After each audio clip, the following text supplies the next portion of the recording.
Uma pregação, um estudo sobre Siló? Ninguém, né? Fala assim, não tem a menor ideia do que esse cara vai falar hoje, é Siló. Siló é uma palavra que a gente acabou descobrindo, sabe por quê, Fernando? Por causa daquela bendita tenda de Jacó, que você deu aquela explicação da última vez tão boa. Você se lembra que ela arrebentou? Ela falou assim, fala aí o que eu te ensinei sobre as tendas de Jacó. E eu fiquei encafifado com essa história de tenda de Jacó. E se você perceber aqui, na palavra de Deus, o que está sendo dito sobre Siló, eu descobri Siló por causa da tenda de Jacó. Até para rimar, né? Eu descobri Siló por causa da tenda de Jacó. Preste atenção ao que a Bíblia fala sobre Siló. Você estava fora, Lucas? Você já viu algum estudo sobre Siló? E sobre Filé? Gênesis 49:10. Olha que coisa estranha. O cetro não se apartará de Judá, nem o bastão de comando de seus descendentes. Olha que palavra poderosa. O cetro não se apartará de Judá, nem o bastão de comando de seus descendentes, até que venha Siló. Aquele pertence na NVI, os tradutores já colocaram a tradução da palavra Siló como a quem, a ele, na sua está como, Lucas? A quem ele pertence. Na NVI está assim, mas se você ver, tem uma letrinha.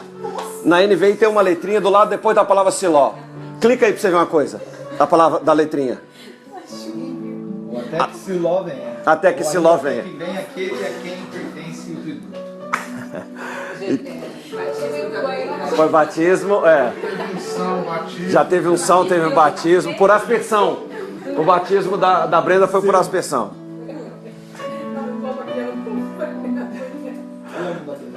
Repita comigo, Siló está vindo aí. Até que venha Siló e a ele as nações o quê? Obedecerão. O que a Bíblia está dizendo aqui é que vai chegar alguém que tem comando, bastão, cetro sobre as nações. É alguém poderoso ou não? Siló está vindo aí. A palavra pode ser traduzida como a quem pertence. A palavra pode ser traduzida como Shalem. Né, os historiadores, os teólogos, os estudiosos da hermenêutica bíblica, eles não têm unidade sobre essa tradução. Alguns acham que foi traduzido errado. Alguns acham até que é o nome do Messias, Siló. Mas a Bíblia revela o nome do Messias, é Yeshua HaMashiach. E a Bíblia também revela, nesse contexto, de quem está falando. Então Siló é citado a primeira vez aqui nesse lugar. E está dizendo que ele vai vir, e eu creio na palavra de Deus. E ele está no princípio como uma profecia de Jacó para Judá. Jacó ele teve o cuidado de profetizar sobre cada filho. Hoje a gente estava num momento de louvor aqui e houve uma palavra profética liberada. Eu creio que em todo encontro Deus tem uma palavra revelada, uma palavra liberada para a sua vida.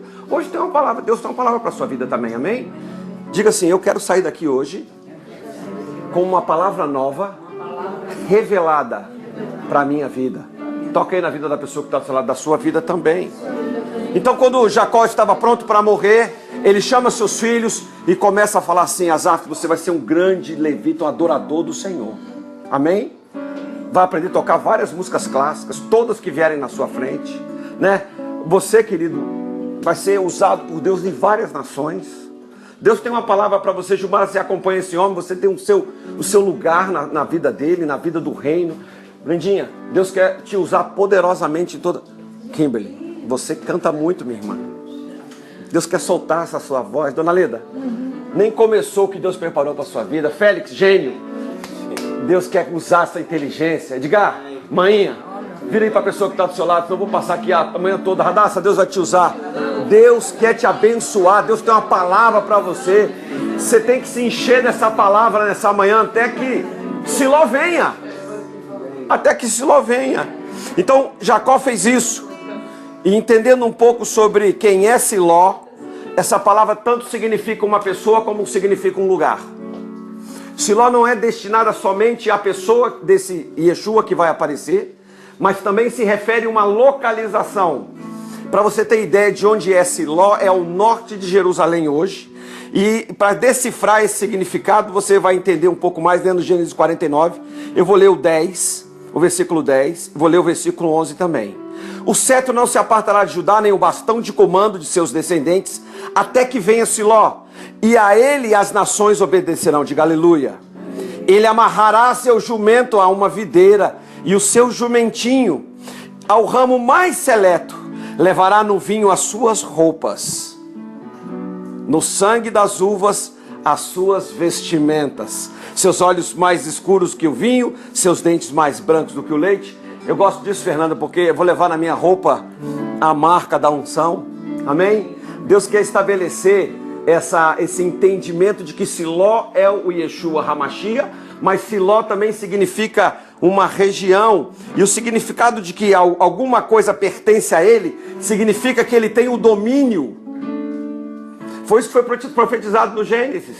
Ele falou assim: vão e multipliquem, dominem sobre a terra. Então essa unção do Gênesis está sobre Siló, que é a unção de domínio. Aonde Deus colocar a planta dos seus pés, ali ele te dará por herança. Herança fala de dominar. Herança fala daquilo que você tem direito, daquilo que Deus estabeleceu para a sua vida. Então esse lugar de domínio é o lugar onde o reino de Deus é estabelecido. E ele diz: pede-me, eu te darei as nações por herança. Agora, durante muito tempo, Siló foi um lugar,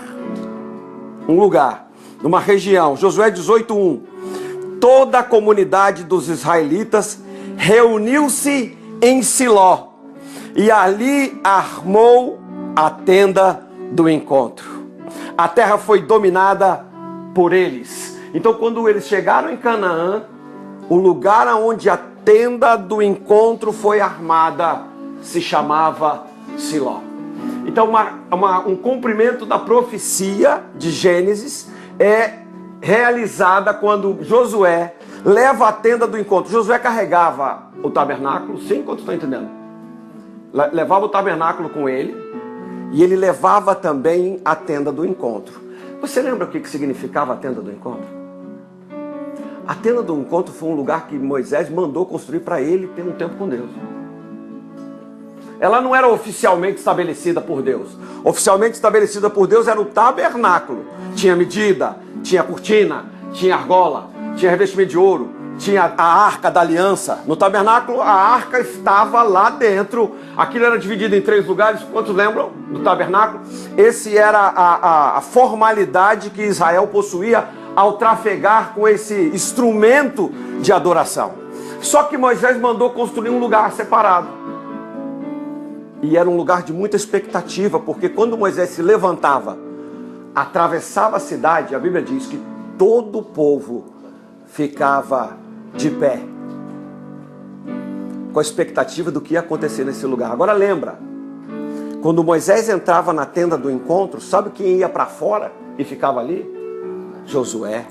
E não só Josué ficava ali, a coluna de fogo ou a nuvem também ficava na porta do encontro. Tamanha era a satisfação do nosso Deus em ver Moisés ter essa disciplina diária de se encontrar com Deus. Presta atenção, eu quero aplicar isso na sua vida. Todas as vezes que você fecha a porta do seu quarto, aqui eu estou em Mateus capítulo 6, Deus estabelece uma coluna de glória ali naquele lugar. Isso não é um ritual apenas, é um relacionamento com a glória de Deus. Um relacionamento com a glória de Deus. Você sabe o que esse procedimento sistematizado de Moisés fez com ele? A glória com que ele se relacionava passou para o seu rosto. Então muitas vezes Moisés saía de lá da tenda do encontro com a glória de Deus, e Josué ficou ali muitas vezes, e Josué teve um cuidado que está lá escrito em Provérbios, quando ele diz assim: não tire os marcos antigos colocados pelos seus pais. Josué passou a ter um cuidado excepcional com aquela tenda do encontro, e incorporou a tenda do encontro àquela estrutura que devia carregar. Então quando Josué chega em Canaã, e ele fala: aqui eu vou estabelecer o tabernáculo. Aí ele diz assim: não esquece da tenda do encontro não, põe ela aí. E é interessante que aqui não fala do tabernáculo. É como se a tenda do encontro fosse mais importante do que o tabernáculo, ou estivesse sendo enfatizado exatamente esse lugar de reunião, não uma reunião comunitária, mas uma reunião individualizada, Agora, aonde deveriam também congregar coletivamente, porque Moisés ia para lá, Josué ia para lá, a congregação ficava solenemente esperando o que Moisés estava recebendo naquele lugar, mas esse lugar fala lugar de domínio. É o lugar onde Deus quer que você coloque uma bandeira, finque ali uma estaca dizendo: esse lugar Deus me deu por herança. Deus me deu esse lugar e esse lugar é a sua casa. Lá onde moram os Brandits, lá onde moram os... Esses aqui são os Brandits. Vocês são os... Hã? Silva. Aonde os Sacklers. Aonde os... Borges. Aonde os... Qual é o nome da sua família? Tem dois? Dá os dois. Cassete. Siló se tornou, gente, Siló. Porque até então, preste atenção que vai acontecer algo diferente aqui. O local de adoração, ele era móvel. Ele ia peregrinando. Peregrinou no deserto 40 anos. Mas quando eles chegam em Canaã, ele é fixado. E ali significa que aquele lugar foi dominado. Eles chegaram no propósito ali. Só que esse lugar se tornou o centro mais importante de adoração. E ele ficava longe de Jerusalém. Repare que Jerusalém vai acontecer alguns anos depois. Mas Siló estabelecido, e aprenda aqui, Siló ficou como sendo o centro mais importante de adoração e peregrinação por 400 anos. É incrível como a Bíblia tem uma riqueza de conhecimento tão grande, né? A gente não para de aprender nunca. A gente sempre olha para Jerusalém como sendo uma referência, um local onde Deus escolheu, e é. Mas antes de Jerusalém, teve esse lugar importantíssimo, cheio de revelação, cheio de entendimento, no meio de Canaã, onde Deus reunia multidões para adorar, para sacrificar, para consultar os sacerdotes. Todos eles estavam ali naquele lugar. Só para contextualizar você, lembra de Ana, quando ela queria ter um filho? Sabe para onde ela foi? Ela não morava lá. Ela foi até Siló dizer para Deus assim: eu preciso demais de um filho. Eu estou sendo humilhada por causa da minha irmã que tem filho feito coelho. E o marido amava tanto, permitia que ela fosse, e ela vai lá, derrama o seu coração em Siló, na frente do profeta Eli, e Eli escuta ela falar, vê ela falar, entende tudo errado, acha que ela está bêbada, fala: larga da manguaça, mulher. E ela não, ao contrário, ela falou assim: não, eu estou quebrantada aqui em Siló. Aqui esse lugar é o lugar onde Deus estabeleceu para que eu consultasse os profetas, onde eu derramasse meu coração. A tenda do encontro está aqui, o tabernáculo está aqui, é para aqui que eu me dirijo. A arca da aliança está aí, eu quero receber esse poder sobre a minha vida de ser frutífero. Amados, nós temos que aprender em Siló, que é o lugar onde a gente busca a frutificação. Deus tem discípulos a acrescentar à sua vida, amém? Deus quer levar você a conquistar pessoas. Quantos dizem amém sobre isso? Quantos têm o desejo de ter na sua vida, ao final da sua vida, tendo batizado pessoas, levado pessoas à conversão, levado as pessoas a entender sua identidade, a colocá-las em ministérios? Quantos têm esse desejo? Então você precisa ir para Siló. Siló significa esse desejo. E ela vai para esse lugar. E é interessante que Siló mantinha sob o seu domínio a Arca da Aliança. Quantos entendem a Arca da Aliança? Diz que tem 3 coisas lá dentro. Você lembra disso? Não? Você lembra do filme da Arca da Aliança do Steven Spielberg? O que tinha dentro da Arca da Aliança, Brenda? Você lembra? Ó, papai falou. Maná, a vara de Arão que floresceu, e falta uma coisa. O mandamento. Muito bem, Fernanda. Que sabedoria. Essa você sabia, né, Fernanda? Eu sabia. Tempo que você falou primeiro. Deu tempo de mim. Essa arca, tão importante que os levitas levavam à frente nas suas conquistas e batalhas, permaneceu em Siló por 400 anos. Era a presença de Deus manifesta no Santo dos Santos. Então Siló se constitui algo muito importante na vida de Israel. E o conhecimento disso revela princípios importantíssimos. Porque Siló fala de ter a tenda do encontro, fala de ter a arca da aliança, fala de ter encontro com profetas, fala desse lugar onde eu frutifico, aonde eu tenho um relacionamento com Deus e aonde Deus está, através da sua presença aprovadora, já liberado para você. Amém? Só que uma tragédia aconteceu em Siló. Repita, por favor, uma tragédia aconteceu em Siló. E essa é a história da nossa vida. Porque eventualmente tragédias acontecem. Essa semana eu escutei a morte de 2 pessoas que eu conheci. E eu imagino que essas famílias estejam sofrendo. Eu até me solidarizei com elas, porque quando a tragédia bate na porta da gente, a gente normalmente não espera. Tragédia às vezes não é anunciada, às vezes tragédia é algo que acontece. E a vida ela é repleta de tragédias, nas nossas vidas e na vida de outras pessoas. E uma tragédia vai acontecer em Siló. Eu vou ler aqui um versículo que revela o que estava acontecendo em Siló, que já mostra a tragédia em curso. O menino Samuel ministrava perante o Senhor sob a direção de Eli, sob o discipulado de Eli, sob a paternidade de Eli. Naqueles dias, raramente, o Senhor falava e as visões não eram frequentes. O centro mundial da adoração, o centro mundial do milagre, do poder de Deus, aonde Ana recebeu o seu milagre, já não estava funcionando mais. Você sabe o que isso significa? Que às vezes nós temos Siló fluindo na nossa vida, nós temos uma tenda de encontro, nós temos Deus falando conosco, Deus está nos impulsionando, mas eventualmente isso pode parar. Isso pode interromper. Você sabe o que aconteceu aqui em Siló? Deus parou de falar com eles. Deus parou de falar naquela região. Deus parou de operar milagres. E isso acontece não só com pessoas, acontece com famílias, acontece com nações. E aconteceu com Siló. Os israelitas haviam se transformado em idólatras. Eles passaram a amar mais o trabalho do que o relacionamento com Deus. Isso é idolatria. Eles passaram a amar mais os popstar da sua geração. Isso é idolatria. Às vezes a gente idolatra nem sem perceber um cantor gospel. A gente idolatra um pastor gospel. A gente idolatra eventualmente o dinheiro. E essa idolatria entrou lá naquele lugar e a tragédia aconteceu. Deus usou Samuel para falar com Eli. Cuidado com o que está acontecendo. E ele falou, deixa acontecer o que tiver para acontecer.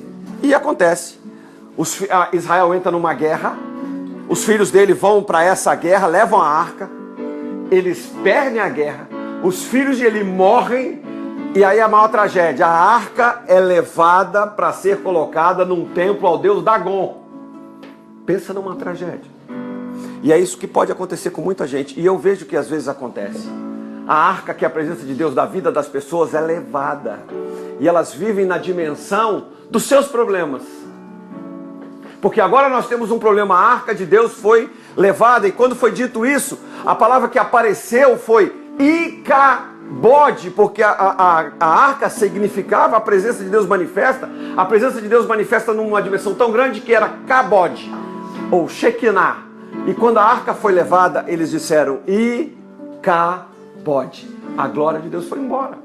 E quantas pessoas, e quantas nações, e quantos lugares a glória de Deus foi embora.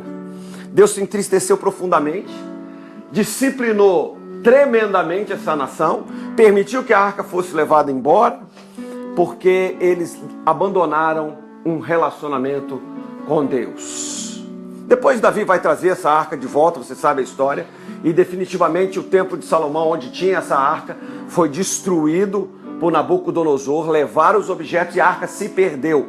Na verdade, ela está dentro de um armazém, segundo o Spielberg, num caixote de madeira, né? Mas ele no filme não revela onde ela está. No entanto, o Salmo 78, Davi vai falar sobre isso. No Salmo 78, 58, escute isso. Eles o irritaram. Olha, Deus se irrita, viu? Com os altares idólatras, com os seus ídolos, lhe provocaram ciúmes. Olha Deus enciumado. Sabendo o Deus, enfureceu-se, rejeitou totalmente Israel, abandonou o tabernáculo de Siló, entregou o símbolo do seu poder ao cativeiro e o seu esplendor nas mãos do adversário. Repita, por favor, uma tragédia. Mais alto, por favor. Uma tragédia aconteceu em Siló. Não permita que essa tragédia aconteça na sua vida. Sob hipótese nenhuma, sob circunstância nenhuma, não permita que a idolatria, que a apostasia entre na sua vida. O esfriamento. Porque se você esfriar, se você deixar de ter relacionamento com Deus, se você deixar de ter a arca com Deus, se você deixar de ter a tenda do encontro, normalmente você vai esfriar. E ao esfriar, Deus se enciúma, porque você vai colocar outra pessoa no lugar. E foi o que aconteceu. Siló foi pisada pelos adversários. Siló foi adulterada. O templo foi colocado no chão. E isso é o reflexo da condição moral e espiritual sobre a qual se encontrava Israel. Eu não sei como é que você está hoje. Eu não sei como é que está a sua tenda do encontro. Eu não sei como é que está a sua arca da aliança. Eu não sei como é que está o seu relacionamento com os profetas e os sacerdotes. Eu não sei como é que está o seu relacionamento com Deus. Mas Deus está querendo que você cheque hoje se a sua Siló está estabelecida ou se a sua Siló está esquecida. Só que Deus acaba com Siló. Sabe aquele lugar que durou 400 anos de avivamento? Sabe isso? Acabou. Siló acabou, simplesmente. E Deus então estabelece permissivamente um rei. E o rei foi uma tragédia do rei Saul. Ele levanta outro rei, rei Davi. Davi conquista Jerusalém. Você já está fera em Jerusalém, a fortaleza de Jerusalém, quantos lembram? Amém? E aí ele estabelece a fortaleza de Jerusalém, constrói um palácio e falou assim, cadê a arca? Pergunta para a pessoa que está falando assim, cadê a arca, gente? Ah, e a arca está lá em Dagon. A arca está lá nos inimigos. Vamos buscar a arca. Aí você sabe a história. Ele busca a arca de um jeito estabanado, sem consultar a palavra de Deus. Bota ela no carroção novo. Aí Uzá toca na glória, morre. Lembra disso? Mas ele consegue trazer a arca de volta. E aí ele fala assim, vou construir um templo. Chega de puxadinho. Chega né? Vou construir. E Deus diz para ele um sonoro. Não. Você tem sangue nas mãos, Davi. Eu não vou deixar você construir o templo. Ele vai ser construído, eu vou ajudar. Vou dar as medidas, vou dar a forma como ele vai ser feito. Mas não é você que vai construir. Quem vai construir esse templo é o seu filho. Porque se você lembrar da profecia, a profecia de Siló fala que o cetro não se apartará de Judá, nem o bastão do comando dos seus descendentes, até que venha Siló. Ou seja, Deus quer fazer algo numa geração e complementá-la com a outra geração. Quantos estão entendendo? Amém? Amém. E aí ele está ensinando esse princípio. Nem tudo você, Gil e Lucas, vão fazer. Deus vai deixar uma parte para esse casalzinho lindo aqui continuar a obra. Estão entendendo, filhotes? Então fica ligado no que o papai e a mamãe estão realizando, porque é a base do que vocês estão fazendo. Está entendendo, Leda e Félix? Vocês estão preparando uma base para que aqueles dois ali continuem. E vocês dois estão preparando uma base para que aqueles caras... Cadê um? Fugiu? Não está lá dentro? Mas aquela moça, aquele groupzinho, continue fazendo. Quantos estão entendendo? Está entendendo, Johan? Vai continuar o que o papai fez? Amém? No campo de futebol, não? É. A mesma tragédia que aconteceu em Siló, gente, vai acontecer em Jerusalém. Escuta isso aqui, ó. Jeremias 7,12. Mas ide agora ao meu lugar que estava em Siló. Estava onde? Repare, Deus mandando Jeremias ir lá em Siló. Jeremias está muito tranquilinho na sua cidade. Ele fala assim, bora peregrinar, negão. Vai até Siló que eu quero te mostrar algo lá. Ele podia dizer assim, eu sei o que aconteceu lá em Siló. Foram 400 anos de glória, mas aconteceu uma tragédia lá. Ele falou assim, eu quero falar sobre essa tragédia. Sabe o que Deus está falando comigo nessa manhã? Eu quero que você preste atenção em Siló, Rui. Tem algo aí que você precisa aprender. Porque é muito parecido com o que aconteceu com vocês há um tempo atrás. Lá onde vocês começaram, que era o centro da adoração, que era o centro da reunião dos irmãos, que era um lugar chamado igreja, também foi roubado. E não só o lugar onde você estava, mas muitos lugares têm sido roubados como centro da adoração, como centro da comunhão dos irmãos, por causa da idolatria. E aí ele chega para Jeremias e fala assim, Jeremias, eu quero falar sobre Siló outra vez. Faz aí, me ajuda a pregar, fala com a pessoa que está falando assim, eu quero falar sobre Siló com você outra vez. Quero falar sobre Siló. Vai agora ao meu lugar, que estava em Siló, onde ao princípio fiz habitar o meu nome. Vede agora o que lhe fiz por causa da maldade do meu povo Israel. Mas agora visto que vocês fizeram todas essas coisas, diz o Senhor, apesar de eu ter lhes falado repetidas vezes, vocês não me terem dado atenção, e de eu tê-los chamado e vocês não me terem respondido, eu farei a este templo que leva o meu nome, no qual vocês confiam, o lugar da adoração que dei a vocês e aos seus antepassados, o mesmo que eu fiz a Siló. Vocês têm um templo maravilhoso, vem gente de toda parte ver. Ele é revestido de ouro, é lindo. Ele é glorioso. Ele é glorioso.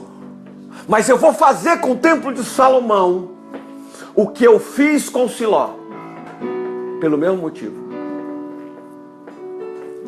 A história de Jerusalém acontece com Jerusalém. O que aconteceu com Siló? Lembra de quando Nabucodonosor vem? Jeremias pregava e as pessoas não ouviam. Eu me lembro de um dia de uma pessoa ligar para mim e falar assim: pastor, tive um sonho com você. Eu falei: qual foi o sonho, querido? E foi um sonho muito inquietador. Você estava pregando num lugar e as pessoas não ouviam. As pessoas não ouviam o que você estava pregando. E quando eu estava preparando essa mensagem, eu falei assim: caramba, aconteceu. Chega uma hora que os profetas avisam algo e não são ouvidos. E aí, quando eles não são ouvidos, Deus fala assim: esse lugar que vocês estão confiando como centro da adoração, eu vou calar a minha voz ali. Eu vou fazer o que eu fiz com Siló. As profecias ficam raras. E esses lugares ficam centros comunitários. Exclusivamente. Não tem adoração, não tem profecia. Os sacerdotes estão cegos, surdos e gordos. Engordaram de tanto conhecimento e não fazem nada com isso. Mas se a história de Siló tivesse acabado como acabou, e a história de Jerusalém tivesse acabado como acabou, nós não teríamos mais esperança. Mas eu tenho uma boa notícia para você: Siló vai voltar. Amém? Jerusalém vai ser reconstruída por uma nova Jerusalém. Então eu quero lembrar a você que, já que Deus não poderia ser visto no meio do seu povo, porque a glória de Deus tinha sido levada, e tinha sido levada de novo, Deus quer estabelecer na vida uma glória que não passa. Não é mais Icabode, é uma Shekinah eterna. Deus quer estabelecer na sua vida algo que Ele estabeleceu profeticamente como sendo relacionamento, e um relacionamento que produz glória na sua vida. Onde é que está Siló então agora? Onde é que está Jerusalém agora? Onde é que existe esperança para os aflitos? Onde é que existe esperança para quem não tem filho? Onde é que existe esperança para quem precisa consultar um homem de Deus? Onde é que tem esperança para alguém que está enfermo? Naquela época de Siló, eles levavam todos para lá. Se alguém tivesse um problema, levava... Não é mais ou menos o que a gente faz hoje na Aparecida, lá no Brasil? Você conhece a Aparecida? As pessoas enfermas são levadas em peregrinação para lá. Lá em Goiânia, perto de Goiânia, tem a Festa do Divino, que vão milhares de pessoas em peregrinação. Eu estive em Pensacola, e eu cheguei em Pensacola, eles falaram: vão ser 2 dias para entrar aqui dentro. 2 dias. Era um centro de peregrinação. A igreja de Pensacola foi visitada por 2 milhões de pessoas num ano.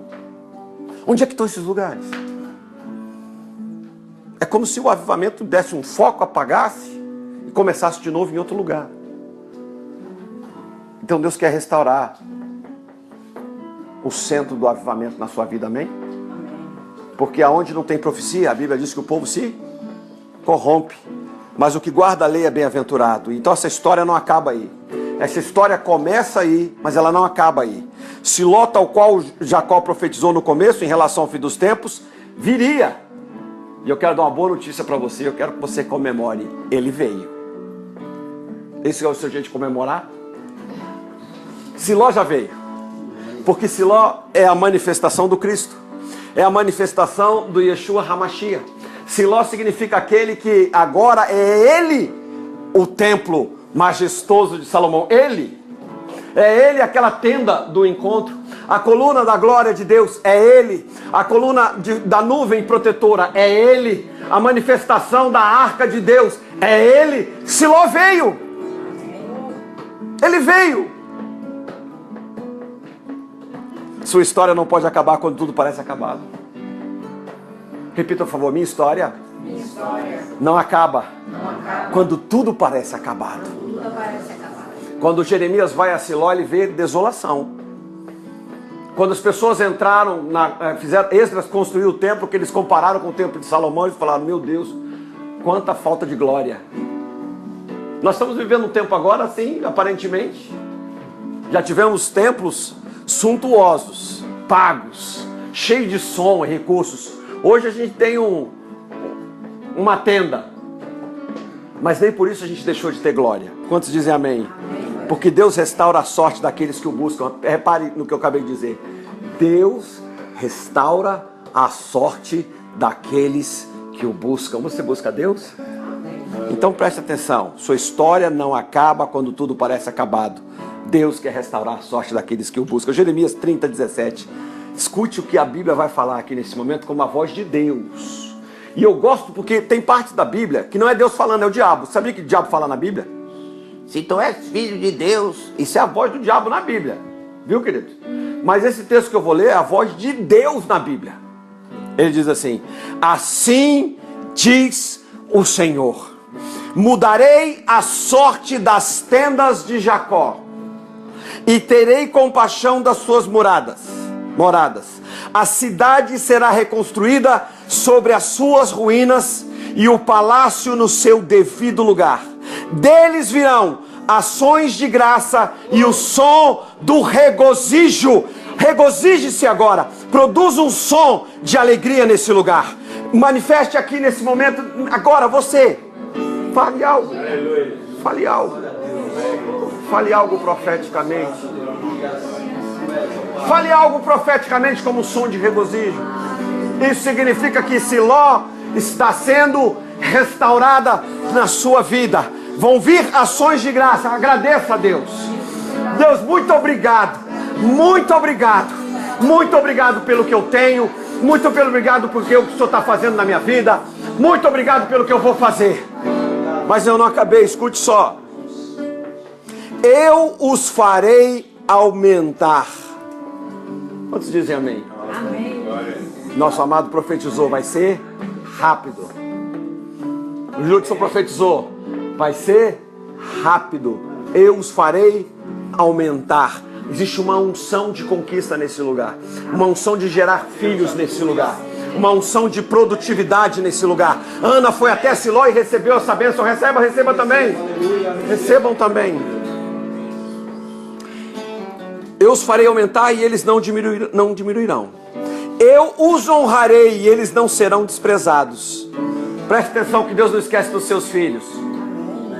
Seus filhos serão como nos dias do passado.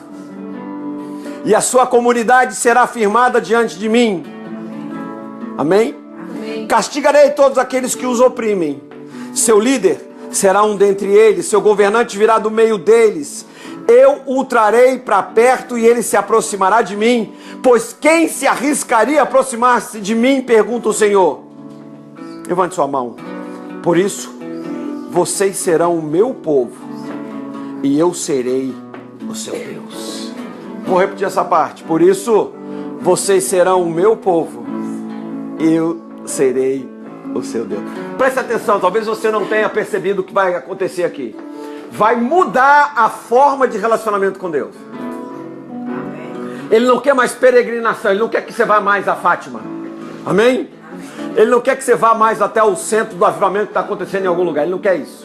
Ele não quer que você se dirija ao templo para receber a sua bênção. Não vai ser preciso mais.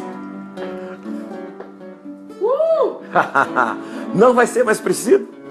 O que ele está dizendo aqui é que isso está mudando a forma de se relacionar com Deus. E isso começa com uma adoração verdadeira que não tem impedimento para você fazer. Você pode fazer onde você quiser. Você pode acordar de manhã cedo e dar um tremendo glória a Deus no Espírito. E isso chegar para Deus como um incenso e dizer, caramba, Ele me adora, Ele nem precisa de templo. Quer saber onde tem adoração? Eu estou lá. Porque a adoração nos modifica, ela nos transforma. Aonde tem adoração, Ele diz, eu sou o seu Deus e você é meu povo. Aonde tem adoração, eu falo, eu tenho uma palavra de bênção para liberar sobre a sua vida, você vai aumentar. Aonde tem adoração, ele entra, a glória dele se manifesta e ele diz: eu dou frutos para vocês um atrás do outro. Vai entupir tua casa de tanta gente. Aonde tem adoração, existe o mover sobrenatural de Deus. Então tem cura física. E Deus tem uma cura física para realizar na sua vida. Deus quer te curar. Deus quer curar emoção. Deus quer curar trauma. Deus quer curar sonhos frustrados. Deus quer restaurar tudo aquilo que ele planejou. E está escrito lá no livro dele, no Salmo 139, ele fala sobre isso. Agora, essa inquietação de onde é o local da adoração também aconteceu com Jesus. Mesmo sendo ele manifestação de Siló, sendo ele o Siló, ele encontra uma mulher e essa mulher está diante dele e não reconhece ele. Isso pode acontecer com a gente. A gente pode estar no meio do mover de Deus e não reconhece Deus naquele lugar, porque não tem a forma e a aparência como a gente imaginava no passado. A gente pensa logo num templo suntuoso, a gente pensa como os milagres como sinal. Em João 4,20 ela diz assim: nossos antepassados adoraram nesse monte. Sabe onde é que Jesus estava nessa hora? Em Samaria. Samaria fica ao norte de Jerusalém. Sabe onde é que essa mulher estava apontando? Para Siló. Ela fala assim: antigamente a gente adorava em Siló, mas outros dizem que é Jerusalém o lugar onde se deve adorar. Aí Jesus declarou: creia em mim, mulher. Fala para a pessoa que estava assim: creia em Jesus, meu filho. Creia, creia, creia, creia em Jesus. Quantos dizem amém? Creia em mim, mulher. Está próxima a hora em que vocês não adorarão o Pai, nem em Siló e nem em Jerusalém, nem nesse monte aqui em Samaria, nem nesse templo, porque ele vai ser destruído completamente. Vocês, samaritanos, adoram o que não conhecem. Nós adoramos o que conhecemos, pois a salvação vem dos judeus. No entanto, está chegando a hora. Fala aí, está chegando a hora. Está chegando a hora. E de fato já chegou. Pode se alegrar. Já chegou. Já chegou. Sabe o que já chegou? O momento em que os verdadeiros adoradores adorarão o Pai em espírito e em verdade. Cadê o local? A ênfase já não está mais no templo, a ênfase já não está mais na forma, a ênfase está na verdade. É uma adoração verdadeira que ele quer. Não importa se é aqui no centro da minha sala ou no interior do seu quarto, mas ele tem que ser feito com verdade. Não adianta chegar diante de Deus com orgulho, com enfermidade emocional, que às vezes impede que Deus fale exatamente o que Ele quer falar com você, porque você quer dominar sobre Deus. E Deus está falando assim: os verdadeiros adoradores, eles adoram em espírito e em verdade. Existe uma submissão ao Espírito para que naquele momento de adoração você faça exatamente o que o Espírito está fazendo. Há um alinhamento com o Espírito. E são estes os adoradores que o Pai procura, porque Deus é Espírito e é necessário que os seus adoradores o adorem em espírito e em verdade. Disse a mulher: eu sei que você é Siló, eu sei que você é o Messias, eu sei que você é o Cristo, eu sei que você era aquele que havia de vir, eu reconheço você agora. Você está disfarçado de uma humildade incrível. Tem um jumentinho que te carrega, tem alguém que muitas vezes a gente olha para ele e não dá nada por ele. Era um homem de dores, um homem experimentado na luta, na batalha, mas Deus era a manifestação dele naquele momento, daquela forma. Aleluia, glória a Deus. Ela disse: eu sei que o Messias está por vir, ele explicará tudo para nós. Então Jesus declarou: eu sou o Messias, eu sou Siló. Chegou a minha hora. E você sabe o que acontece com essa mulher? Ela começou a dar frutos sem medida. Ela provocou um avivamento em Samaria. Sabe aquele lugar que foi arrasado? Ele renasce. sem estrutura, mas através das pessoas. E ela fala, encontrei o Messias, e leva um monte de gente para lá, para encontrar Jesus. Siló representa esse poder restaurador na nossa vida. Que quando ele libera uma palavra, quando ele faz esse encontro, na pessoa de Jesus, começa um tempo novo na nossa vida. Nós não vamos ser reconstruídos na forma mecânica, estruturada que havia sob Siló. Mas nós somos de uma geração que adora a Deus. As bases desse ministério têm se levantado através da adoração. Essa adoração que resgata aquilo que de mais importante existe no nosso relacionamento com Deus. É sermos transformados de glória em glória. É cada dia sermos melhores do que a gente estava. E esse santuário em Siló, o templo do profeta Samuel, foi destruído. Mas Deus ergueu outro Siló muito maior. E as pessoas não precisam mais se deslocar de uma cidade para outra, de um país para outro. Está ao alcance de todos. Basta que você o busque em espírito e em verdade. Zacarias 8:9 diz assim: alegre-se muito, cidade de Sião. Alegre-se muito, igreja de Zion. Alegre-se muito, Zion's Ministry, Zion Community, Zion Ajuntamento. Alegre-se muito, cidade de Coral Springs. Alegre-se muito, cidade de Deerfield Beach. Alegre-se muito, Flórida. Alegre-se muito, família Borges. Alegre-se muito, família Brandt. Alegre-se, alegre-se, alegre-se muito, muito. Tire os olhos das circunstâncias e coloque sobre o profético. É tempo de se alegrar. Deus já liberou Siló e Sião na nossa vida. Alegre-se muito, cidade. Exulte, Jerusalém.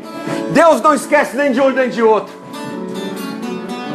Ele se refere a Siló e se refere a Jerusalém, dizendo assim: eis que o seu rei vem a você, justo e vitorioso, humilde e montado num jumento. Lembra da profecia de Gênesis, que falava que ele deixou um jumento amarrado? Presta atenção na palavra jumento. Havia uma determinação sobre Israel que os reis não usariam cavalos. Você vai ver Saul entrar no reino com jumento. Você vai ver Davi ser coroado rei e o animal era jumento. Mas você vai ver um rei estabelecer em Israel e usar um cavalo. Sabe como é o nome desse rei? Absalão. O cavalo significa instrumento de guerra, instrumento altivo. E por isso que Absalão representa uma geração que está montada numa estrutura mais gloriosa do que Deus permite. Cuidado, porque você pode ficar orgulhoso quando Deus te prosperar e você vai ter jumentos e cavalos. Não monte no cavalo, monte no jumento. Porque Jesus teve o cuidado de seguir a palavra de Deus. Quando entra em Jerusalém, quando o imperador andava de cavalo, quando Absalão entrou de cavalo, ele entra de jumentinho. É isso que está dizendo aqui em Zacarias. Justo e vitorioso, humilde, montado no jumento. Ainda que você seja um rei de Deus, não perca a humildade. Ainda que Deus te chame para dominar, para governar, para estabelecer grandes coisas nele, não perca a humildade. Não faça como Absalão, trocou e botou um cavalo para ele entrar em Israel. E ele entra todo orgulhoso com o seu cavalo. Agora sou rei de Israel, destituí meu pai. Leva todo mundo com ele. E numa fuga, correndo com o seu cavalo, os seus cabelos se enroscam e ele é flechado. Jumentinha. Um jumentinho. Ele destruirá os carros de guerra de Efraim e os cavalos de Jerusalém. Os arcos de batalha serão quebrados. E ele proclamará paz às nações e dominará de um mar a outro e do Eufrates até os confins da terra. Querido, Siló é a mais pura e linda real história de amor entre Deus e cada um de nós. Jerusalém é essa mesma história de amor de Deus como uma nação. Deus ama o indivíduo, Deus ama uma nação, Deus ama a família, Deus ama a terra toda, as nações. Agora, nós temos que ter um cuidado agora para terminar. É o que a Bíblia diz em Coríntios 6,19. Acaso não sabem que o corpo de vocês é santuário do Espírito Santo que habita em vocês. Avisa a pessoa que está ao seu lado aí. Deus habita em você. Deus não habita mais em Siló, Deus não habita mais no templo de Jerusalém, nem aquele que foi reconstruído, que encheu-se de glória de Shekinah. Deus habita em vocês, e que lhes foi dado por Deus, e que vocês não são de vocês mesmos. Vocês foram comprados por alto preço, portanto glorifiquem a Deus com seu próprio corpo. Minha conclusão diz que o que aconteceu com Siló, o que aconteceu com Jerusalém, agora quando o templo de Deus somos nós. E é interessante que nós somos corpo, alma e espírito, e o templo também tem essas três coisas. O seu corpo é alma, corpo e espírito, e o santuário também tinha o santo lugar, o átrio e o santíssimo lugar. E essas três coisas, elas podem às vezes desequilibrar. Às vezes você pode ter um espírito muito evoluído, mas um corpo deteriorado. Às vezes você pode ter um corpo legal, o espírito deteriorado e a alma bem. Então qualquer dessas variantes aí desequilibram o santuário. E Deus está falando assim, aonde eu habito nessas três áreas. Eu habito no seu espírito, eu habito na sua alma, eu habito no seu corpo. E eu quero fazer que esse equilíbrio funcione. Agora presta atenção. Tessalonicenses 5,19. Não apaguem o espírito. Eu vou repetir. Não deixe o que aconteceu com Siló acontecer com a sua vida. Não deixe o que aconteceu com Jerusalém acontecer com a sua vida. Não apaguem o espírito. Não tratem com desprezo as profecias, mas ponham à prova todas as coisas e fiquem com o que é bom. Afastem-se de toda forma de mal. Que o próprio Deus da paz os santifique inteiramente. Que todo o espírito, alma e corpo de vocês sejam preservados irrepreensíveis na vida do nosso Senhor Yeshua HaMashiach, o Siló, aquele que viria. Aquele que os chama é fiel e fará isso. Quero que você fique de pé nesse momento. Nós precisamos ser renovados no nosso homem interior. Nós precisamos de mais uma vez que Deus toque na nossa vida de maneira a resgatar e restaurar aquilo que Ele estabeleceu como centro da adoração, como centro do culto, como centro do milagre, no centro onde está a arca de Deus, o centro onde está a manifestação poderosa de Deus. Nós não vivemos na dimensão natural, nós vivemos na dimensão da adoração, da glória de Deus. Por isso você vai pedir agora nesse momento: Deus, como é que está a minha Siló? Como é que está a minha Jerusalém? Eu sou templo do Espírito Santo de Deus, portanto eu preciso ser visitado mais uma vez. Espírito, o Senhor disse que o Senhor manifestaria na minha vida. Eu sou do meu amado, o meu amado é Deus. Nenhuma água poderá apagar esse amor. Deus não pode ser apagado dentro de nós se nós não permitirmos. Por isso nós recebemos agora essa unção. Declare: sou do meu amado e Ele é meu. Sou do meu amado e Ele é meu. Sou do meu amado e Ele é meu. Sou do meu amado, eu sou do meu amado. Eu sou do meu amado e Ele é meu. Sou do meu amado. Eu sou do meu amado. Eu sou.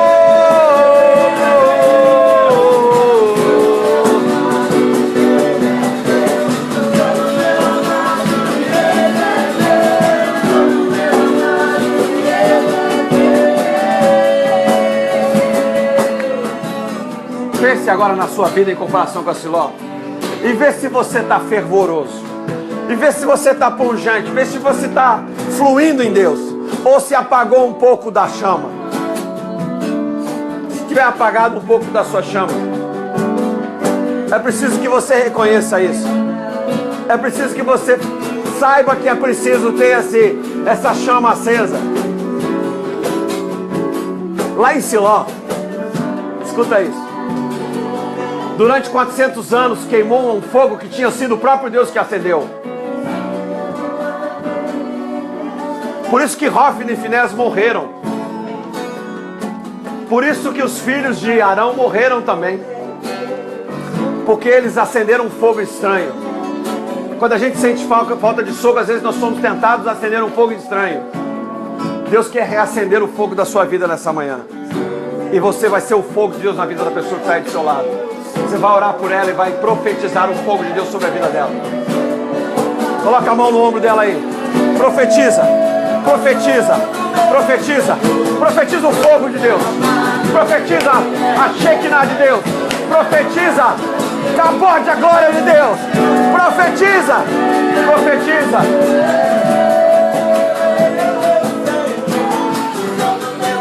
Era candalava xarabá. Ele candou show.